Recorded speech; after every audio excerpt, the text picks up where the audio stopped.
Matobato is part of the team as an assassin, according to former Senator Antonio Trillanes.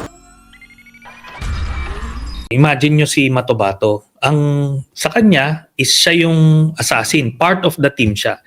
Yung team leader, bibigyan ng picture, ng address. So sila, part lang yon. Kung dudukutin nila. Tapos kung igagarote niya. Basta ganun yung role niya. Kung kailangan palulubugin. Sabi niya, bubutasin niya para hindi lumobo.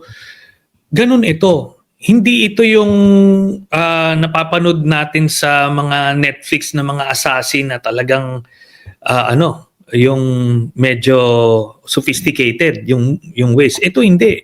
Siya, talagang yun yung kanyang skill set. Kung manggagarote o magsasaksak o babarel, yun.